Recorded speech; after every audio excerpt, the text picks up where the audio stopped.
Hello,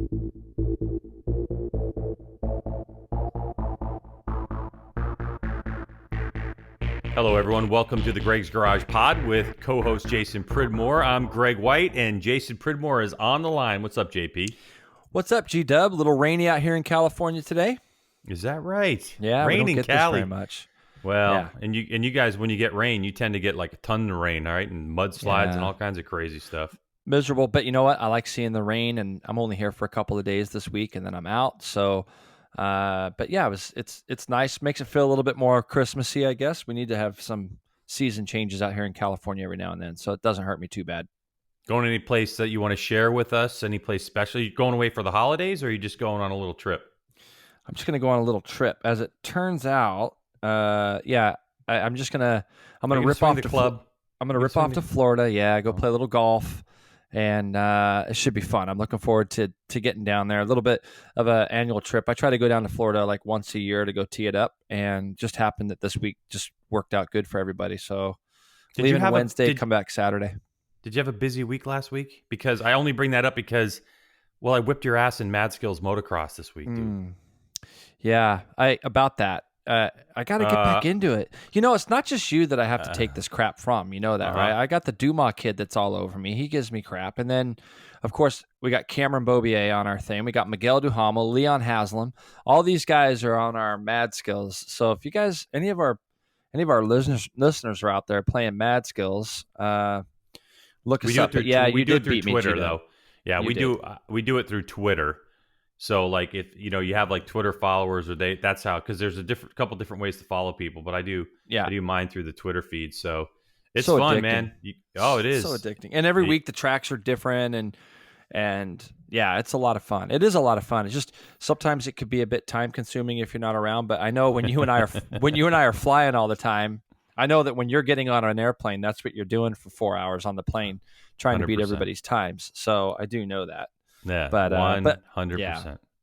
Other news this week, Greg, I was excited to see that there was an announcement this week of the Phillip Island Classic. And news has been a little bit slow right now. Obviously, we're at the end of the year. But I'm excited to kind of make it official that Josh Hayes, Steve Rapp, Larry Pegram, Michael Gilbert are all joining me down at the Classic this year. I had such a blast last year with Jake Zemke and even Barrett Long, who's going back again.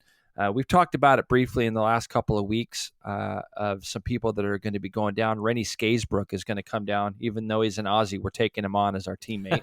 He's such a great guy. That guy's Rennie's awesome. One of the best ever. Yeah, Rennie, I love him. I got to work with him and ride with him and be part of a Kawasaki project here a couple of years ago. And I just love the guy. He's such a good dude. And so he's going. I'm excited about Larry going, Pegram, because he had been calling and kind of wanting to get on board and do it. And it just worked out. Michael Gilbert, he's getting a chance to go down. Obviously, he does a lot of writing for a living as well as riding. And he, hopefully there's going to be some news on his 2019 plans with MotoAmerica coming up. And then, I know Kerry Andrew fields a couple of riders down there. And I'm not really sure. I'm not positive who they're taking yet, so I don't really want to say anything. But our team is going to look pretty serious down at the Classic this year, and I'm saddened by the fact that the Brits aren't actually going, because our team looks pretty good. But we're going to have to fight with the Aussies who won it last year and have won it before, because it's kind of a big team thing, which is going to be fun. But the fact that Josh and Larry and Steve, guys that I've got to race with in the past, that we're all good friends, and it's going to be fun to see those guys swinging a leg over a bike again and coming down there and riding. Sorry, I got a little distracted. I was checking my emails because I didn't see my invitation to the Phillip Island Classic. I mean, well, you were on the list, I'm a little Greg. baffled. You were on the list. It's just what list? What list exactly was I on? The do not take list? Yeah, we figured if you could swim over there, we'd let you ride. So when I call you, does it say like not taking him? Is that my my name as it comes up? Like ex-boyfriend or do not answer? Well, we could always use Umbrella Girls or something, and I mean, there's always, you could water boy, whatever. I mean, you could do stuff like that. Take it easy. There are classes down there, Greg, that you'd be competitive in. I know you would be. So we just got to figure out which ones those are. But no, it's going to be fun. And you know what? Honestly, G-Dub, this is going out to everyone. Greg, I invite you to come down to the 2035 Phillip Island Classic.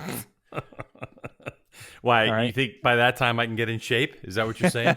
Is it going to take that long hey, to man, get in shape? I know the holidays are not good to you. I know they're not. But I know you're trying, right? You are. Yeah, no, listen, I've been clean since the day after Thanksgiving. Eat clean. Haven't had any candy, any fast food, nothing. I'm full-blown paleo right now, dude. Working on it. I saw there were some serious comments about the photo you posted last week at a charity event that you went to, okay? Now, I'm just saying that, and I said this to you today, and I think everybody would agree, you need to volunteer and go be Santa Claus somewhere. I think that it would be good. I think it would be good YouTube video. You'd be like the bad Santa, but you'd be kind of a good bad Santa, you know? Yeah. And I think next year, I think for your 60th birthday, that would be something you should think about doing.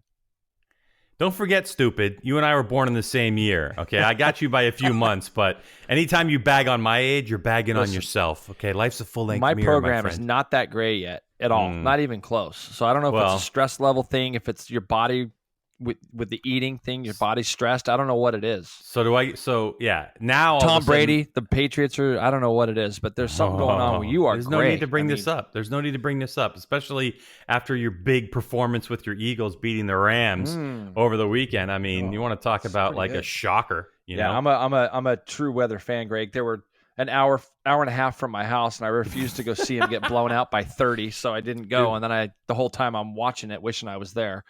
Please, so, real fan. Listen, anyway, so let's get on to what we were talking about. Let's, people don't want to hear about all this stuff, but I was thinking, what we should do next week, because it is the end of the year. 2018 is not do a podcast coming to a close, and not do a podcast. No, I'm thinking that we should have some sort of, I don't know if it's an award show, but some sort of year in review where you and I can start talking about the surprises, the goods, the bads, maybe not so much the disappointments, but maybe throw in a few of those things or things that we thought could have happened that didn't.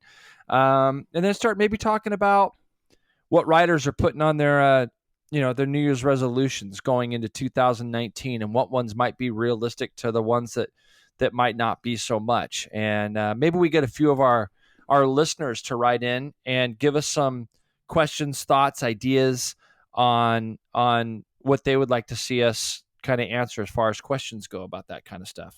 I like that idea. I really do. I think that's a good idea. The problem is you and I are going to have to talk during the week about this thing, right? We're going to have to get this sorted out. So, yeah, it's a good idea. We got to come up with some topics. And then, so anybody who's listening to this podcast, if you have any suggestions or any riders you think would fall into a category, maybe what we'll try to do is come up with them in the next couple of days. Then we'll post some of the topics up, and then people can make some comments on it. And that'd be pretty neat. We'll do a year in review show with some awards. Maybe what we'll do is just kind of review the year and talk about those big things. And if we, big moves, maybe riders that, like you're saying, disappointed, maybe some that shocked us, and then maybe we can come up with some goofy awards, Yeah, even to the point where there were some riders that I think, I think going into 2019 are definitely going to try to do better than they did in 18. There were some guys that I thought were going to do incredible that I think now they got a year or two under their belt. We might see better things from them next year. We got some new signings and things going on. So maybe we could talk a little bit about that and have a cool little season in review, because there's not going to be much going on this next week in our industry. But we'll still record one, even though it's Christmas on Tuesday. We'll still we'll figure out a way to record it, and then we'll post it up on Wednesday on the 26th. So great. All right. Well, let's run with that idea. So that's how dedicated we are. We're going to do one on Christmas Day. Is that what you're saying? I got time. I got nobody either. Yeah, you know what I mean. I'm not going to be with family until later in the week, so I'm like, it's just another day for me. So I got me and mom. That's it. Perfect. Maybe Christmas Eve. Because we want to watch football on Christmas Day, no doubt. And I'll dream about the stuffing that I won't be eating, the lasagna that I won't be eating. Oh my God, you poor guy. And by the way, like, nobody's going to listen to us on Christmas Day because they all have lives and families and people that love them. So, but the day after, when people are sick of their family on Christmas Day, we're going to hit the jackpot. Like, you'll see podcast downloads spike like crazy. Yeah, it's great. It's great. Put some money. All right, put $1 on it. Let's get on with things here, Greg. I know that there's some things coming around with the electronics. You touched on it last week on our podcast. Mm-hmm. What have you come to find out? All right, so the MotoAmerica sent out information that was saying that they're going to do something new with electronics. And one of the best stories that I've seen on it comes out of Road Racing World. Dave Schwartz posted this up. So I'm going to read you this article to kind of present the framework, and we've talked to some people. So the American Motorcyclist Association, the sanctioning body of MotoAmerica, AMA, FIM, North American Road Race Series, released the 2019 rule book governing America's premier road race series, which includes significant changes in the technical rules for electronics in the Superbike class. Now, in the past, MotoAmerica Superbike rules were written to closely resemble the FIM Superbike World Championship, as we all know, with a few exceptions, like World Superbike teams are limited on how many engines they can use. We're not. MotoAmerica Superbikes must use a standard gearbox, while World Superbikes are allowed to run a standard gearbox with one alternative homologated set of gear ratios. Now, that's about it. Now, other significant differences have been added to the rules.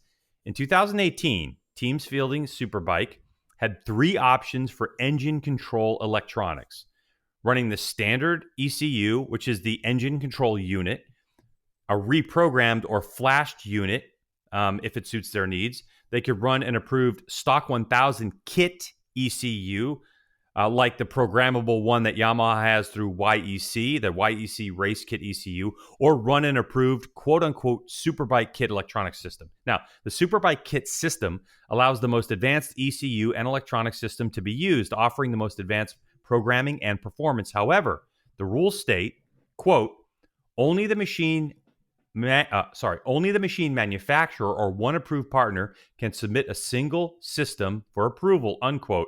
Now, in other words, Ducati assembles a quote-unquote Superbike kit electronics they want to use that still meets the rules. That kit is then homologated, and anyone wanting to use a Superbike kit electronics system on a Ducati, they can use that same kit. Now, parts, prices, delivery, lead times, firmware, software updates, and more are all stipulated in the rules, which in theory makes it possible for any team with necessary resources to buy and run the same electronics as a factory. However, this rule also limits teams to getting their Superbike kit electronics from the same source, and the level of support and customer service from that single source may vary team to team, affecting performance.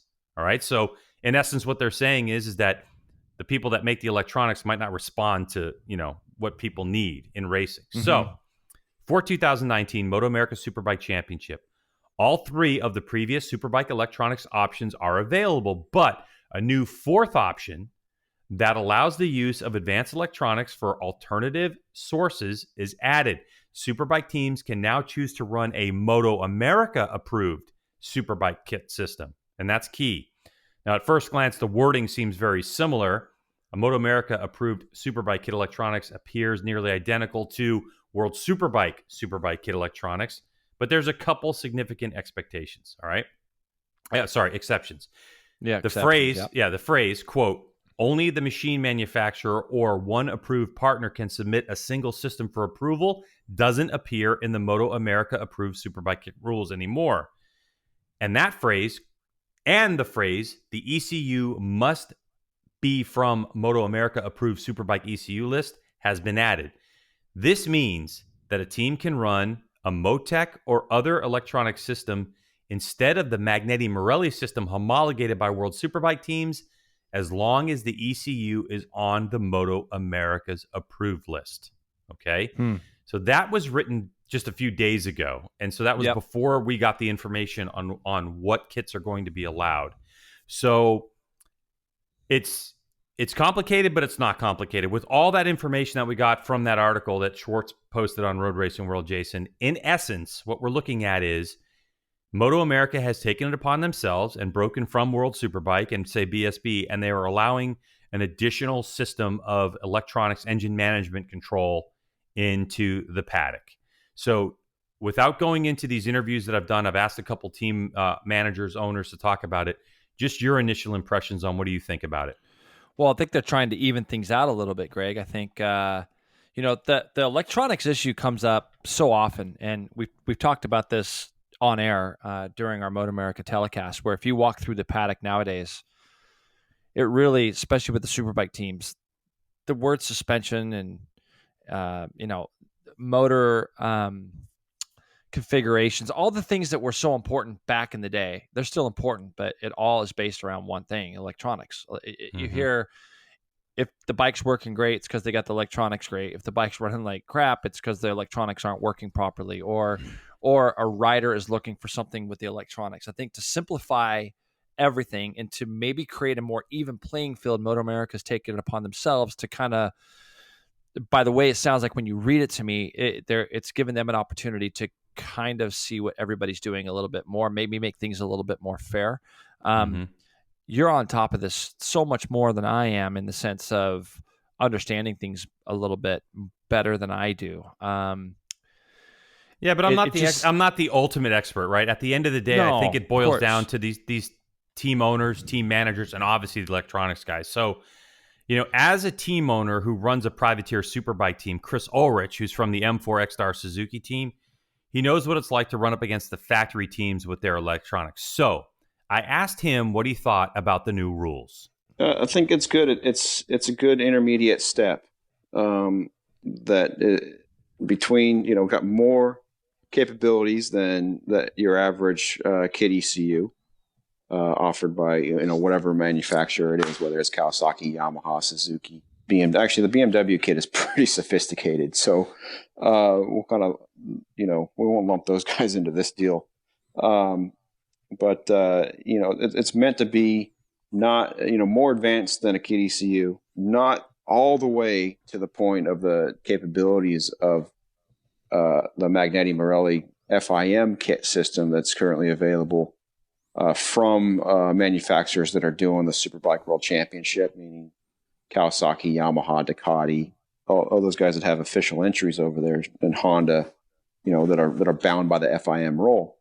So it's meant to be aimed towards domestic series, Superbike championships. That's a little more user friendly than the Marelli system. I mean, you got a few different teams that are running Marelli now, and I know you look over at Yoshimura Suzuki, and they got, I don't know, I think it's 4 guys behind the computers, 2 on each side, and maybe a more in the middle, working with both of them, and so definitely a pretty difficult system to work to use, and we all read about Danny Walker's woes with the Marelli system and the lack of support from Honda on that, from Honda Europe on it. And so, it's just meant to make life easier for teams that can't necessarily get the support, or ride motorcycles that aren't in the Superbike World Championship. So the kit's not necessarily available to them. So I think it's a good change. Should level the playing field a little bit, but that being said, you still have to be able to run the system. By contrast to Danny Walker's situation in the Road Race Factory, you got Richard Stanboli, who got the FIM kit through Yamaha and built his wire loom and got his strategies and his ECU and went out won races and finished on the podium and didn't really have that hard of a time dealing with it. But then, it's Richard Stanboli. It's the guy who built his own MotoGP bike out of a block of aluminum. And, also at the same time built a Motec M1 system to run drive-by-wire on a ZX10 and did pretty well with it. So it's not your average guy. But then also you got Westby jumping in and going after the FIM kit.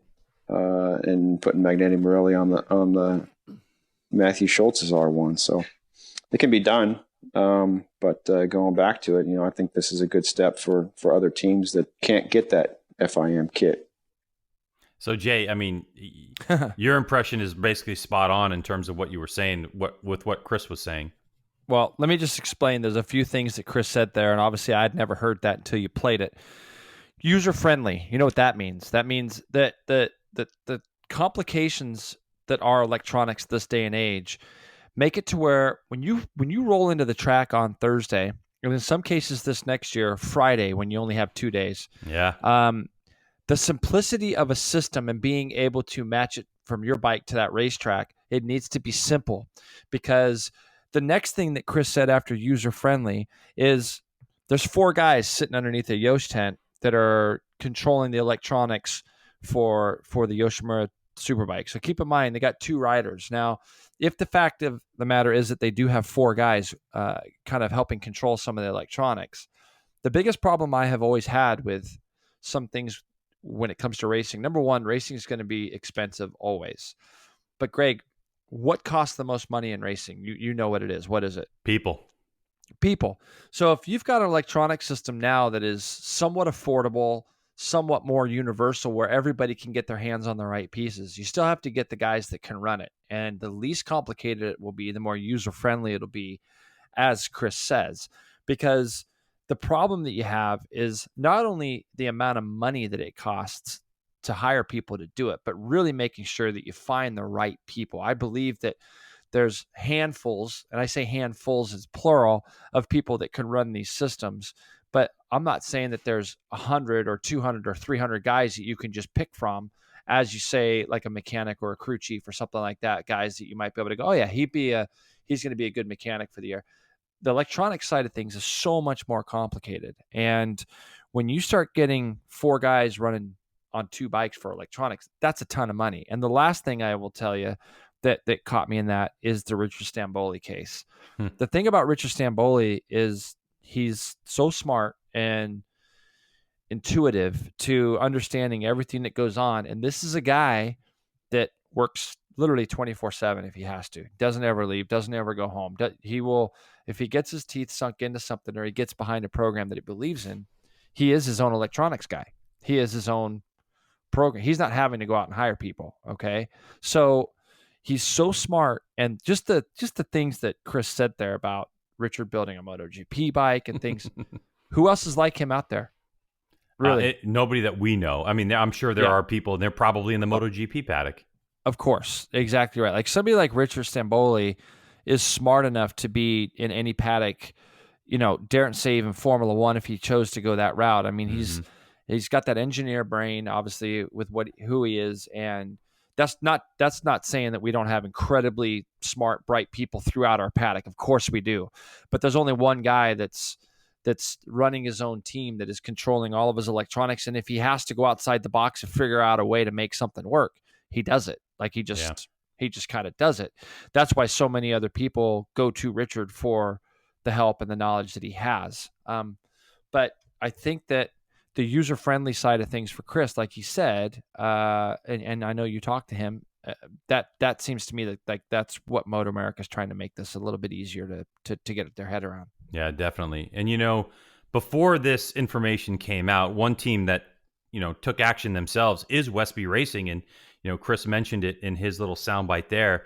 Now, the last couple of years, they've raced that Yamaha kit, that YEC system, which provided some channels of tuning, but they just took delivery of that coveted Magneti Marelli MLE system. So I asked team manager Chuck Giacchetto his thoughts on the new rules. Well, for other teams in the paddock, I think it is a good thing. Although, it's kind of a shame that it had to come to that, because everybody's not going to be on a level playing field, even though they think they are. In my opinion, I don't think they are. And the reason I say that is, in speaking to the experts that I deal with, the MLE system is definitely more complicated, but I think it's more sophisticated as well. And I think the system itself could be better than the Motec of its comparison. I don't know that for fact just yet, but that's the assumption that I'm under. So for me, it's not really a bummer, because this is the route that we were going to take. I think for some other teams that have pretty severe budget restrictions, I think it's a good thing. I've heard of a few different teams that are going to do this, and I'm happy to have them do it, because I think it's going to close the pack a lot more. But I don't think we should start high-fiving each other yet over this whole electronics thing, because no matter what you use, even if you do use a YEC and Superbike or some other kit box, you still have to have someone who really knows what's going on to drive the stuff the right way and tune it to success, just like suspension. So I don't really think that there's any magic bullet in any of this right yet. So he kind of takes that same attitude I think that you have, Jason, and a little bit more pensive on his celebration is Chuck, but he brings up a good point that once again it comes down to manpower and man and woman smarts. Well, the thing is that what he said, when he says those two words that caught my eye that I wrote down, complicated and sophisticated, the more complicated it is, it's usually because it's more sophisticated. So Chuck is 1,000% right. And another guy that I have a high level of respect for what he's done with that team. Now, the thing I like about what he said is we're not all ready to high five each other on this thing. And there's some other teams that have some budget constraints that are going to welcome this and make it better. But just like he said, you hire a suspension guy because they're good at suspension. Over in World Superbike, when you go over there, a lot of the riders have 5 guys on their bike. They have 2 mechanics. They have a crew chief. They have an electronics guy. And then they have strictly just a tire guy. A guy, all he does is run tires. He makes sure that the tires are ready for each session, Greg. We don't see that as much over here with each and every team. Okay, I know that some of them do have tire guys, but over there, a rider has 5 different people that are actually in Superbike. And then you would have like a suspension person that would float around for maybe work with a couple different riders. Okay. Yep. So if you have a team if a team is supported by Öhlins, there might be 2 techs there for the 2 riders. So, a rider literally has, like you say, like 6 people, 5-6 people that he has at his disposal. The second he gets off the bike, that's what you see these guys talking about. So the electronics guy, though, is really the guy that holds the dice, because if the bike doesn't run because of the electronics, they're all looking at one guy, and that guy probably costs more money than anyone. So complicated, sophisticated. Yeah, it's probably a lot more complicated because it is sophisticated, and it's just being able to find the guys to make sure the bike runs. Yeah. And, with Chuck's insight, I was wondering his opinion on, like if there's anything kind of underneath that we're missing with these new rules that we don't know about. And this is what he had to say. Can't really think of anything right now. I just think people should stay tuned. I feel that on this team, Trig Westby made some very good decisions and spent some money in the right places. So hopefully we're not going to be caught out. We're very confident with the package that we have and very confident with the people that we have in place for 2019, and we think we'll get the most out of the bike and Matt. But it's all kind of a crapshoot. But I'm hoping that by opening this rule up, it will get 3 to a half a dozen guys more a lot closer to the front, and then we're really going to have quite a freight train up front. So looking forward to good things with it. I understand we have to modify things in this series to try and lure more people in to let people afford more things. I mean, everybody says it's Superbike and you need to spend a bunch more money doing it, and I understand that, but we do have to be reasonable to get some other teams on the grid with some longevity. Otherwise, it's just going to be 4 motorcycles riding around out there, and who knows how long even 4 motorcycles will be out there. It could be less in the years to come in regards to budgets and stuff. So fingers crossed. I know that MotoAmerica made the change for the right reasons in their heart, and right this minute, I am going to go on record as supporting those changes. So that's the feeling I kind of get across the paddock, though, is that a lot of people appreciate what MotoAmerica is trying to create in trying to even this playing field with allowing this electronic system in.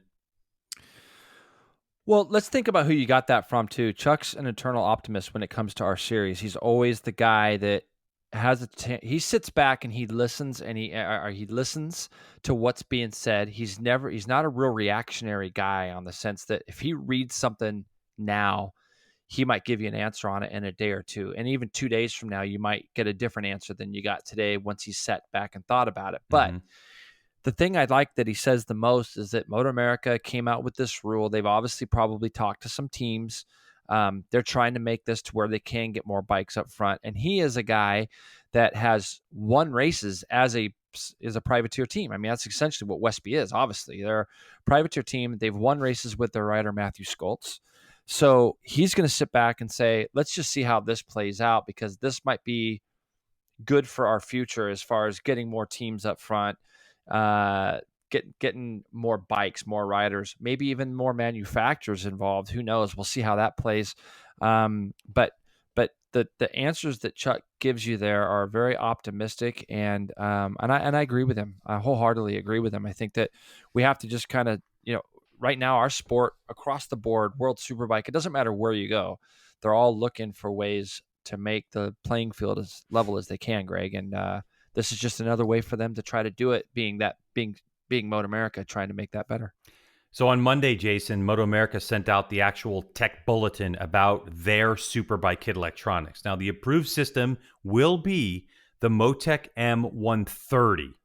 And it's going to be at a discounted price. So you get a bunch of stuff. You get the head unit, you get sensors, you get some software, blah, blah, blah, like whatever. But it's $5,842.44, and it will be available January 1st of 2019. Now, with that information, since I was talking to Chris Ulrich, I asked him what he thought about the new MotoAmerica approved kit system. January 1's a little bit late. But we're all racers. We can figure it out. Motec's got a couple different ECUs, right? So you got the M130, which has a WinterTech type of pin connector. And then you got the M170, which is got an Autosport connector. So they're both I think the capabilities of both those ECUs are pretty similar. You're going to get a bunch of the drivers with it. The Lambda driver, the ignition driver, lockdown ECU. You're going to get the software too, which I think is pretty interesting. And then also you're going to get some IMU strategies. So that's a good thing too. This new Motec system, I think is a step in the right direction. The Motec software is a little bit easier to use, but you still have to have someone that's really quite capable. Another good benefit of the Motec stuff is that it's easily resellable. Say we're going back to that Morelli system that I had to find somebody that wanted to buy a Magneti Morelli system that would fit either on a CBR 1000RR or in the second part, I used it on my Suzuki's in 2015 and 2016 before I stopped racing. And, I had to send it back to the UK, get reflashed. And then when I went to sell the systems off the bike, one, they're motorcycle only. And two, I had to find somebody that had a GSR 1000 and wanted to buy the system. So they kind of had me over the coals a little bit as far as the resale value. So with this Motec stuff, you can take it, sell it to a car team or, another motorcycle, whatever, different platforms. And so I think that's a good thing in terms of resale value for teams. If you have the stuff or you decide to stop using it or whatever the circumstances change and you have to offload it, definitely some more potential. So it's a system that more teams can use, more teams can implement, more teams can afford, and it addresses the problem that they have with enforcement of the FIM rule, and it gives teams more opportunity. So it's a very progressive way to look at the rules, and it's what MotoAmerica has done since their inception. In 2015, right? They take a look, they see what's going on. They try to be consistent with the rules, but they also work to address the problems with the rules to help teams. I mean, they consulted with me quite a bit on this particular rule, and they consulted with other teams on the rule, to see what we're doing. Because I mean, this truly affects my team and what's available, what options if we choose to go this way, out there. So it's a good thing, and it's nice to see that they're paying attention and going after things and seeing how progressive they really are. So, Jay, you nailed it. I mean, you nailed it when you said you would imagine MotoAmerica was talking to teams about it, and there's confirmation of that. And an interesting little side note, I think, was the ability to turn around and sell that Motec, like you said, to car teams. I even know that system sometimes is used in go-karting for some people. So there's the ability to turn around and sell that unit where that Magneti Morelli is. If you have it on an R1, it's specifically for an R1. Yeah, it makes it a little bit more universal. The thing I laughed about with Chris is, it's January 1st. It's a little bit late. It is a little bit late. But I remember I was just talking, I was talking to you today, I think, about, I wasn't talking to you. I was talking to a friend of mine today about how good MotoAmerica has been about getting the schedule out. And we were compared to where it used to be. Oh, yeah. Oh my gosh. Remember it used to come out, everybody used to be like, okay, Daytona comes around in March. We know it's starting at Daytona, but they'd get the schedule out in January or, the beginning of February. Not MotoAmerica, the people before. And what's great is that MotoAmerica, the thing I do like about what they do is they are talking to teams. They are talking to people. It is really a thankless job because you're not going to ever please everybody, but they're doing their best to try to make things a little bit more universal. And in Chris's case, just listening to the story that he just talked about, reselling things and making it more simple. I think it's a good thing to do, Greg. I think it's, again, it's going to be one of those things that we'll, 12 months from now, we'll be able to talk about it again and see if it was good, great, bad, whatever it is. But I think for right now, it seems like people are more okay with it than not. Yeah, and I think the thing to remember too, for people out there that are wondering, MotoAmerica has been working on this for quite some time. And if you look at the tech briefing, it's 3 or 4 pages, and it outlines what you're getting, what's available, what else you can use, like an EMU that you could use, that you could plug it in from a Yamaha R1. So MotoAmerica has been working on this for quite some time, and the bulletin was actually ready to go out a couple days ago, but they've been working with Motec USA to come up with that price. So this isn't like a reactionary measure because Danny Walker's article on Road Racing World caused this change. This has been going on for months. They have been working on this and recognize this deal. So that's part of the reason why this particular, part of the rules has been delayed, is because there was a lot of pieces to fall in place. Does that make sense? Yeah, totally makes sense. And you're better off having it be a little bit late, but having it be how they want it rather than jump to something too quickly and not making it just the way they want it. So, it's really an interesting conversation. I've learned a lot about it. Just listen to the interviews that you got today on that, Greg. I think it's talking to Chris, talking to Chuck. Thank you, those guys, obviously, for being part of that for us today. But it's going to be interesting to see how this plays out, because I know it's not going to be the last we hear from it. And the more teams that get involved, it'll be interesting to see if this will be a platform for the directions that the Superbike's going. Yeah, absolutely. And so a couple teams last week, Greg, when we last discussed some things, there were some stuff, some teams testing out. Yoshimura was testing, but and I know we're still waiting for their big announcement, even though we all kind of know where that's going. Lost interest a little bit in it now, to be honest with you.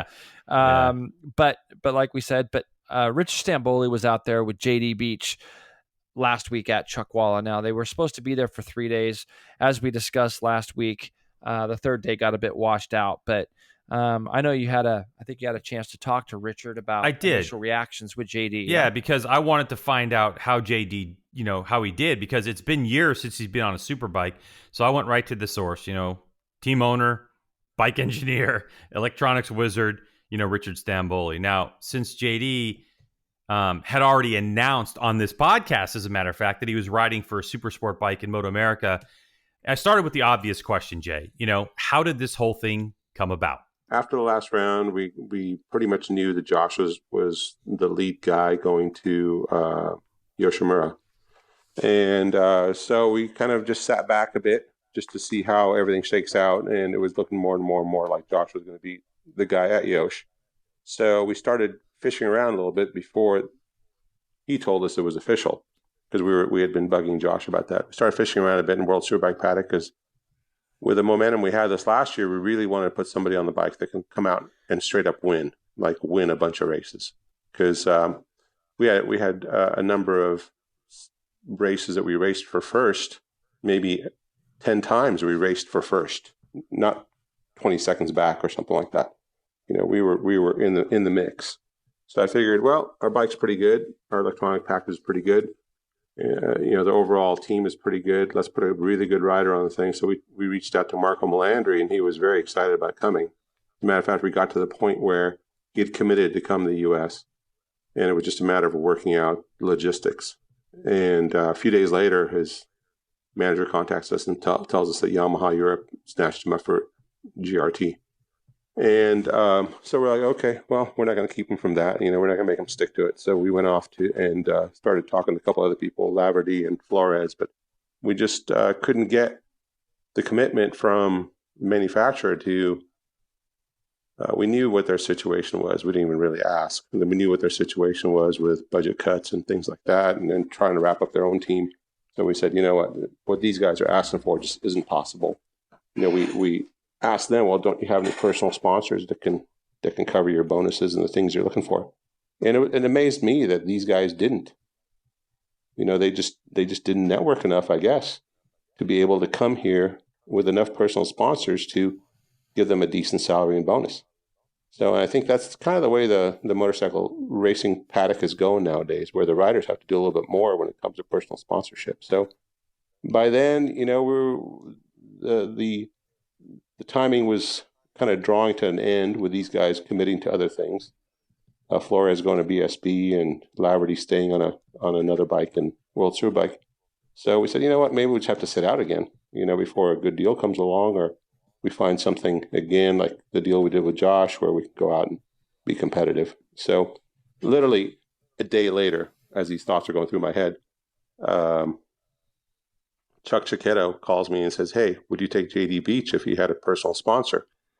I said, well, I'll entertain that. I've worked with JD before, and he's a good guy to work with. He's not, he's even keeled. He doesn't get silly, like other riders I've worked with in the past. And yeah, not to say Pridmore, but let's just say Pridmore. I won't say anything about him. Let's just say he had a lot of fire in his belly at the time. He did do well. I got along with him great, by the way. But anyway, so I said, I'll entertain that. At least they'll keep us in the paddock, this and that. And the more I thought about it, I said, he's been getting a lot better at riding. Maybe I just haven't paid enough attention to him. And I had a talk with his guy, had a talk with his manager, and we said, you know what? Yeah, why not? Let's go do a test and see how it goes. And we went out and tested, and he did really well. So speculation over on how that whole thing came about. Well, and as I'm listening to that, and I'm writing stuff down, don't you just get a crazy sense of confidence in Stanboli all the time? Crazy. Like when you hear him and he's saying, we ran up front in 10 races. We know our bike's capable. I like how he says, our bike's pretty good and our electronics, I guess, we got a pretty good team. No, Richard, you got a great team. I mean, I honestly don't think that there's a rider in the paddock that wouldn't ride for Richard Stanboli, factory or not factory. I don't care who they are. If the right package was put together, I don't think that there's anybody that wouldn't ride for him. When I hear him talking about logistics, that just comes down to straight money. Obviously, the Melandri deal. When I was over in Portugal, the Melandri thing was already getting talked about with the other Yamaha team now, GYT team that he's riding for. It's a little depressing as a rider. I still feel I know at times have passed, Greg, where there's just not enough riders getting paid. You got to go out and find the money. You got to go out and find the sponsorships.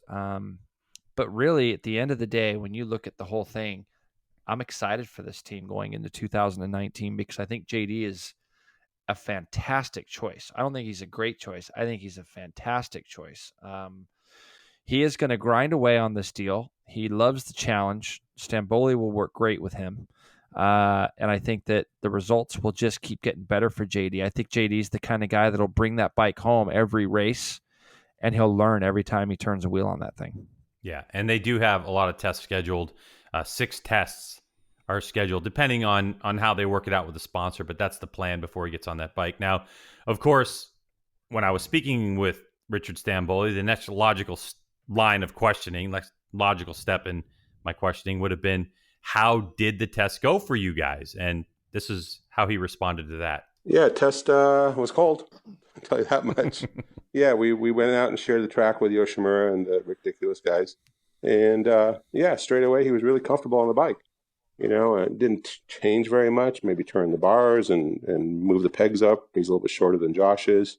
And that was about it. He went out and rode the thing, and said, by the end of the first day, he started picking out a few things that maybe we can adjust on the bike. Up until then, he was just getting used to it. So we softened the suspension. Chuck Wall has gotten so bumpy over the years, ridiculously bumpy. And so we softened the suspension, and he started dropping his lap times. Every session he went out, went faster. And straight away, he wasn't slow. So by the end of the second day, when we got a chance to fool around with electronics a little bit, he was pretty much on par with the Yosh guys. Maybe a few tenths back, but not like seconds. So I think that he's pretty comfortable on it. We're comfortable working with him. So I think it's going to be a fun season. I mean, that's how the test went. It wasn't really a change everything on the motorcycle to make the guy comfortable type thing. He pretty much got used to the bike. Probably one of the biggest challenges he's going to have is getting off that rear brake and maybe using the front brake more. Is that right? Yeah, I mean, the electronics nowadays are fairly sophisticated. You start putting in your own influence, it's not consistent. It'll mess with how the ECU is trying to control the motorcycle. And you think that's more coming from a 600 and his dirt track riding style, where he just likes that rear brake, and Superbike doesn't like it as much? I think that it comes from riding 600 so much, like you said, without any sophisticated electronics. Mm-hmm. Yeah, I mean, on the 600, you have fairly limited choices. I think they've gotten away from having Morelli on those things. Even the Morelli SRT ECU was not as sophisticated as the latest World Superbike system. So you didn't have very many options. I think that you have the option of dumbing these down to make them more like a stock system, let's say, or the older MLEs. I mean SRTs, but they have so much capability that it'd be best to explore the capabilities. Why dumb it down when nobody else is? All I'm saying, like sector by sector engine braking and things like that. What do you think? The guy, it's if any of our listeners ever had an hour to really sit down with somebody in the paddock, Richard would be such an interesting guy, especially our really smart listeners, because just listening to him talking about sector by sector braking, going into certain places. The one thing, Greg, that we talked about at the very beginning of this podcast when this discussion of electronics started was we don't hear about huge suspension changes. We don't hear about tire choices. What was the first thing Richard said? He's got to get used to electronics. Just the fact of the way that JD's used to riding with the rear brake and some of the things that he does, he's going to have to change so it doesn't screw up the electronics. And to me, that's where I was getting at the beginning of our whole electronics discussion, that it really controls everything now. And if there's a guy in your corner that you want, he's not a bad guy to have. Mm-hmm. The fact that JD didn't change anything too much is probably because JD's a dirt tracker. He's used to things moving around underneath him. And then he's going to, as he does more laps, he's going to find things that'll make him more comfortable. I think that the bike, we saw it last year, is really competitive. I think JD's fitness is another thing that's going to come into play riding the Superbike. And I mean that only in a good way. He is going to be able to do the full amount of laps because he puts in so much hard work that I could see. I think what I'd be able to see a little bit more is Richard really looking at the last quarter of a race data of trying to make JD more comfortable during the season. Do you know what I mean? Yeah. I think that the longer when JD gets up front and when he's leading and when things happen, there's that inevitable moment, especially in your first year on Superbike, where there might be a fall off. It won't be because of JD's physical performance. I don't believe it'll be something that needs to be fixed on the bike that's going to make him more comfortable in the last, say, 5-6 laps of the race so that he can push the same amount. Now, when these guys go testing, they're obviously going to do long runs and be able to get some of that information before the first race in Atlanta. But those will be the things I think that Richard will really be able to help JD on because of the sophistication of what the motorcycle he's going to have underneath him. It'll be more sophisticated than anything he's ever ridden.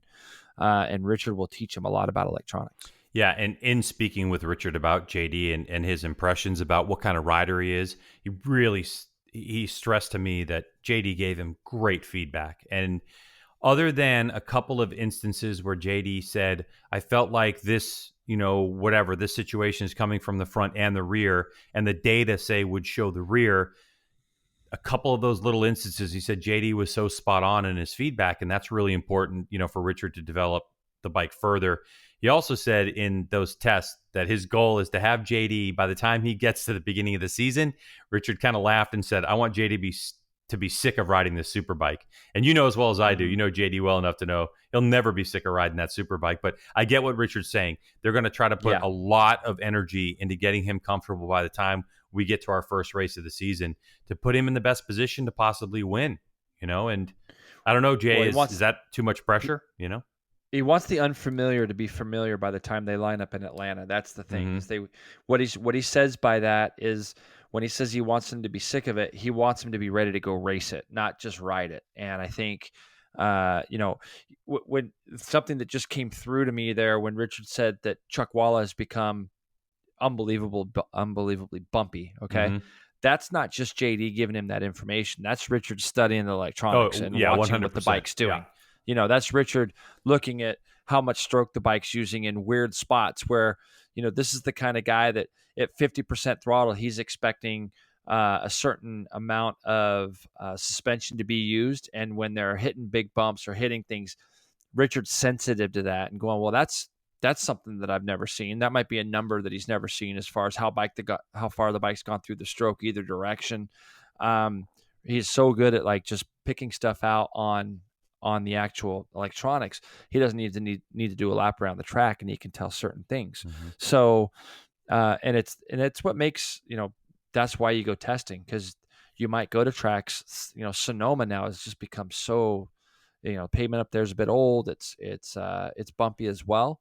The stuff that they're learning is going to be great stuff. So, just knowing Richard the way I do, it was funny. The thanks for the little dig there. Oh, you're so welcome. Whole thing, by the way. Yeah, really appreciate that.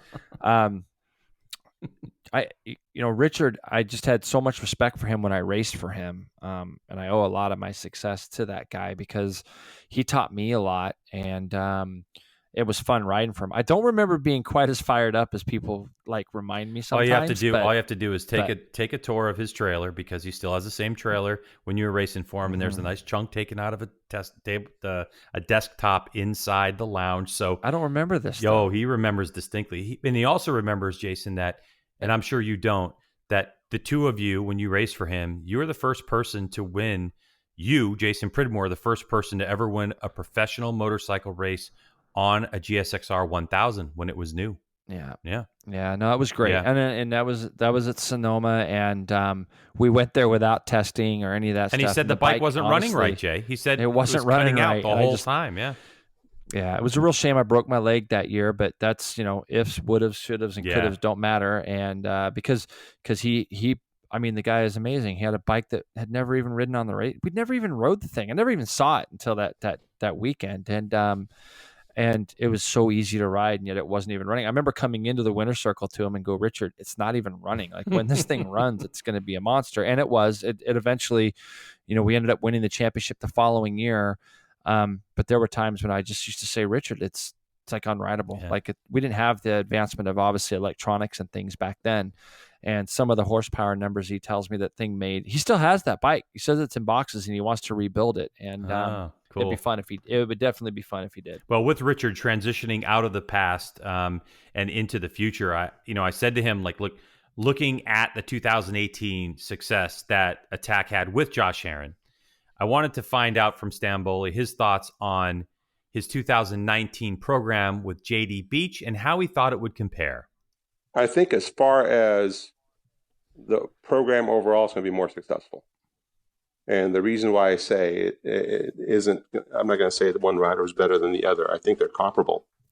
The reason is we can actually show up to an event with a lot of good information. This year we went to every single event and basically wasted the first session getting the track distances and getting our sectors and figuring out what electronics wanted around the racetrack. Now we can show up with, okay, we already know all the distances the way it's recorded in the Morelli, and we already have all of our sectors that we can come out swinging. He says, I'd like a little more wheelie control between turn 1 and 2. We can add that right away instead of, well, we don't have our distances yet, so I can't give that to you. I can just adjust it overall.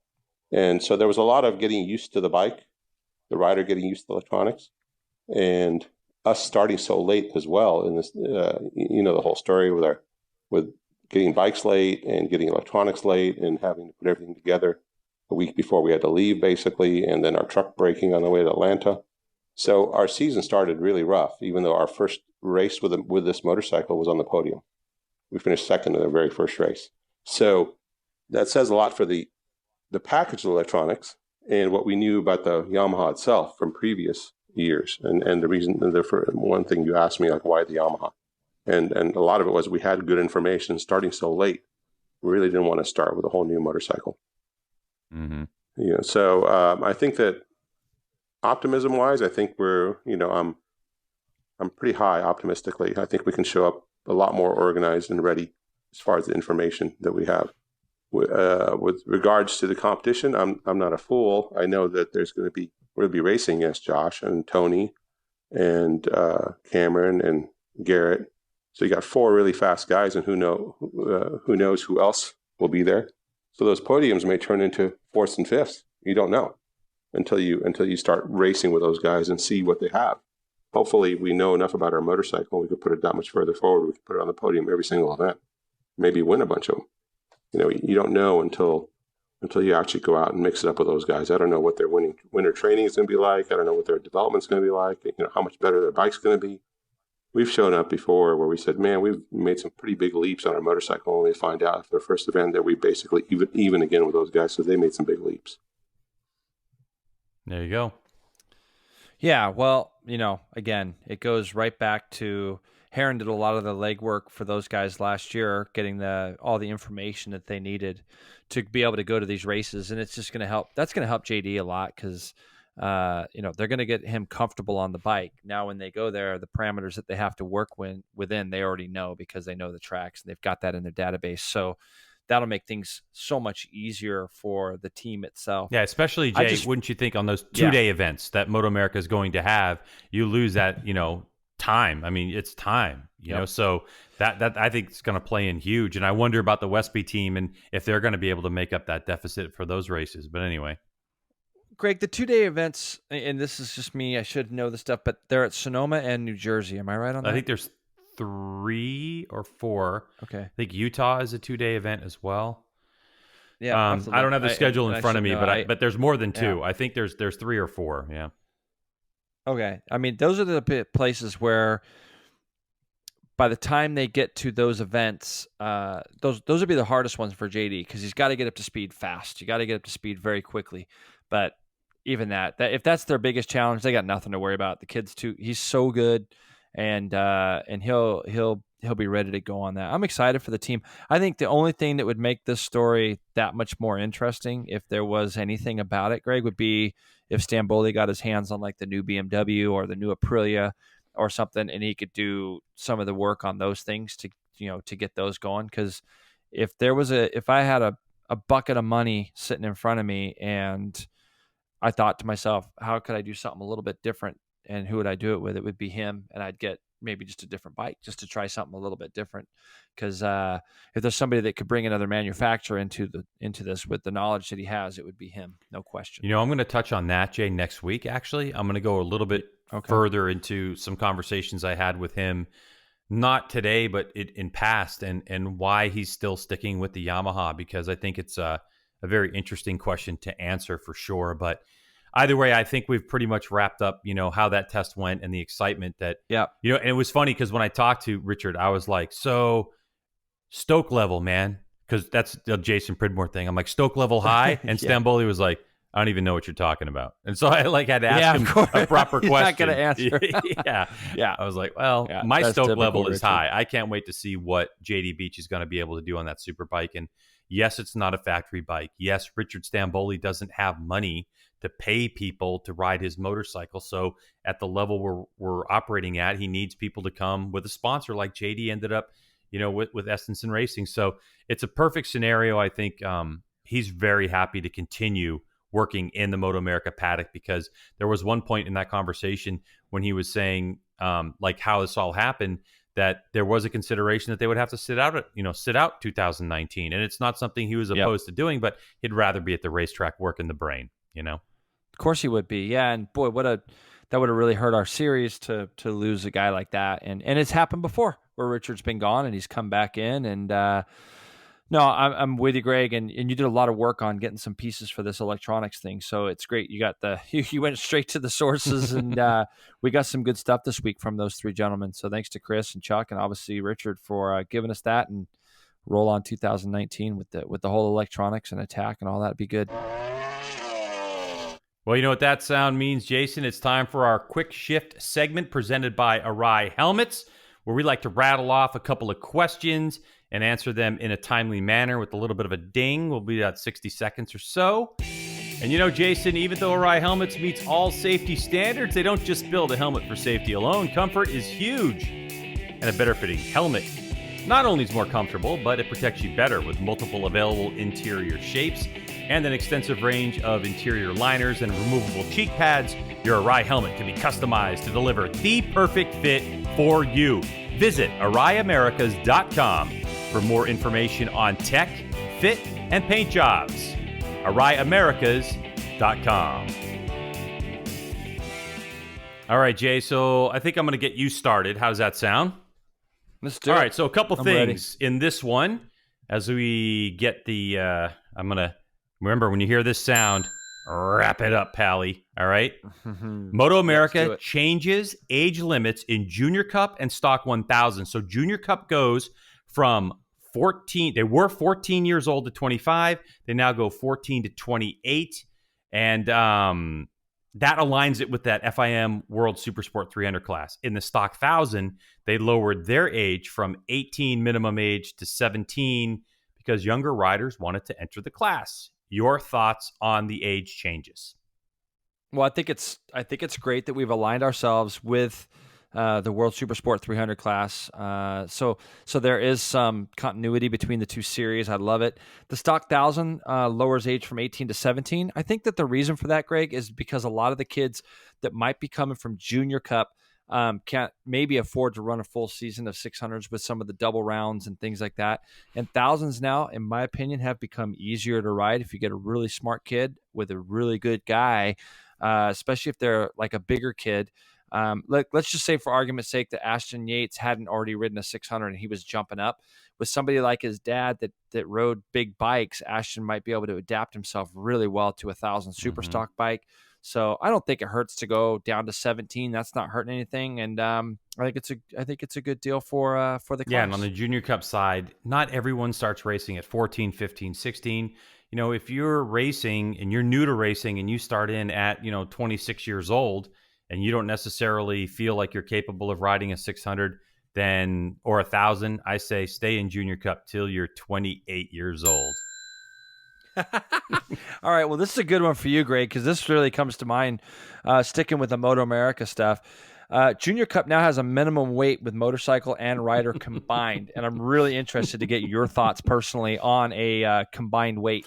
Yeah, for the class. Okay, funny pants. So, all right, but I do have an opinion on this. It's a very interesting thing to talk about because I have been in spec classes before where we raced all the same motorcycle, and my weight, because I'm tall, all right, even when I was at race weight, was definitely a deficit. And at that time, I thought, hey, why don't you have a Clydesdale class? Like when we did the BMW Boxer Cup, I was like, why do I have to race against Richard Cooper, who's 105 pounds with leathers on, and that type of thing. But so it's an interesting thing to think about because it's still going to be a minimum weight limit. So, you might have someone, say Alex Dumas from 2 years ago, who was light as a feather. They might have to add ballast to the bike to get him to minimum weight, where you're still going to have larger riders that are going to be overweight, over the weight limit. And it could be by 30 pounds. I mean, a taller rider, right? They have more leather and stuff. So I think I'm going to take a wait and see attitude on this because I'm just not sure. What about you?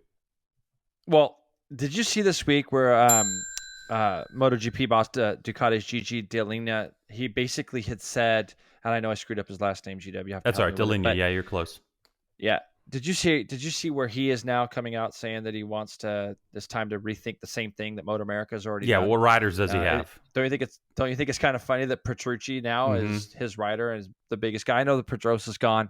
I think it's all very interesting. I think whatever we could do to make racing closer, safer, more fair is what I'm really looking for. That is what we got to do. So I like that they're doing this. But racing's racing. Your size makes a difference. Your diet maybe makes a difference. It does make Valentino's a tall guy, and he kept his weight down all those years, and he won a lot of championships. All right, next topic, Jay. Nicky was so skinny. Yeah, Nicky was really when he went to GP, he leaned out. Yeah, a lot. He still made People Magazine sexiest. All right, Supercross. We're gonna talk about Supercross here on the podcast, especially with it right around the corner. So the news we're going to start off with, I think, was very big. I knew it was coming. A lot of people did. Supercross moves to NBCSN for 2019, with a couple races like Detroit, Arizona, and Vegas being on NBC, the Papa Network. So what do you think about that move for Supercross? I think it's great. I mean, I think it's unbelievably great. If Supercross gets on NBC, I think as a whole, it's going to expose motorcycle racing to more people. We've been down this road a little bit in the past, Greg, where when McGrath was winning way back in the day and he was dominating, Supercross really became a household thing to watch on a Saturday night. Now with the last few years, I know every Saturday night, all the motorcycle industry, most of the riders, of course, because they're all racers and they want to watch Supercross, are watching it. I think the move to NBCSN is tremendous, and I think the fact that they get Detroit, Arizona, and Vegas on the actual main network of NBC, is there a downside? I can't. There's not a downside, and I know statistically, NBCSN now has got 3 times more motorsports viewers than any other network out there. So it's a perfect move. And not only that, you have delayed flat track coverage on there, as well as Pro Motocross, Moto number 2. They're going to be adding IndyCar. I mean, there's so much motorsports that are moving in the direction of NBCSN. It's a great place for Supercross to land, and maybe someday MotoAmerica will land there as well. It'd be great. It'd be great if we could get our series and stuff on those platforms, and it's coming, hopefully. More Supercross news, Greg. JGR Motocross Yoshimura Suzuki Factory Racing announces that Chad Reed will race full-time Supercross along with Justin Hill. All right. And I think it's such a great move. I love it. Weston Pike, when he's healthy, is going to return to racing. As you know, he got some pretty big facial injuries in November at Paris Supercross, so our thoughts go out to Weston. I saw the photos of him on Instagram were awfully brutal. These guys will all be on the Suzuki RMZ 450. Greg, I know you know Chad, and I've got to meet him a couple times, but thoughts are really on a factory bike, still at it. What is he, 35 years old? 36 years old, still on a factory bike. Tremendous. He's friends with Valentino Rossi. He looks across in the MotoGP paddock, and he sees Valentino still at it. I think it's a good move for Reedy. I love the fact that he's looking to move up to North Carolina to be closer to JGR and the practice facility. I know that he really likes that group of people. He likes the state. His place is up for sale, in Florida. Listen, it's Supercross. I mean, how often do we see a rider going beyond 30, 31 years old? I mean, even that was out to pasture. So let me put it this way. If Chad Reed can win a Supercross race at 36 on this Suzuki, whatever venue it is, and hopefully it's on one of those NBC, like the big broadcast, the place is going to tear down the house because he's a fan favorite and he deserves to be. He's a great champion. So what are your thoughts on it? He went into the season last year injured, and I don't think he ever really had a full recovery last season. So I remember not counting him out, but 2 or 3 years ago, and then he's winning again on the Kawasaki 2 or 3 years ago when he and then he got hurt. I think it doesn't matter why Chad's racing, and I hear people saying, "God, it's getting old. He shouldn't be doing it." Who cares? The guy's a Supercross champion. He still wants to ride, still loves the sport. He's enwrapped in MotoGP. I know he loves that. Mm-hmm. But whatever his reasons are, good on him. It takes a lot of hard work to race Supercross, and if he's willing to still put in that effort, I say props to the guy, and I wish him nothing but the best. And I'm definitely going to be watching this year, hoping and rooting him on. And hopefully I'll be able to get him maybe a couple times during the season. Actually, once would be nice at first to come in on the podcast and really talk about it. All right. Well, Jay, that's pretty much it for us on this one. And one thing I want to say is that Peter Johnson hit me up on Facebook saying, this is some interesting information, that with Josh Herron's results in MotoAmerica on the Yamaha, he won $34,000 in contingency money. If he was on a Kawasaki, he would have won $116,000 in contingency. And then he asked why so many MotoAmerica Superbike privateers are on Yamahas. Well, we're going to explore that question next time, which is hopefully going to be next week during Christmas, as Jason and I are going to negotiate on that one. Plus plus whatever else we can dig up on this one. So make sure you join us for that one. And of course, we're going to talk about this year in review award show. I like it, man. Have you thought about it more while we're talking about MotoGP, MotoAmerica, World Superbike? Yeah, I think that I've already started a little list of ideas, as I know you have. Thanks for Peter Johnson for reaching out to you, Greg, and coming up with such a great question, because I actually have heard some of that same kind of banter as far as why riders are choosing what they're choosing. And like right now, it'd be a great time to even talk about Kyle Wyman, because he's exploring all of his opportunities next year. If you follow him on Instagram, make sure you follow Kyle Wyman on there. But I think it's a very interesting question that Peter hit you up on, and I appreciate him interacting. But yeah, we will definitely come up with some ideas for our awards show next week as well. Well, another good time, Jason. Thanks so much. And thanks to all of our guests who participated this week and gave us those sound bites. We certainly hope you enjoyed Greg's Garage Pod with co-host Jason Pridmore. Please share this with everybody you love who loves motorcycles. The more, the merrier. So that'll wrap it up for this one. We will, I guess we'll listen to us next time. Yeah, that'll work. Merry Christmas to everybody out there. Merry Christmas. Have a great holiday. Happy holidays, everyone.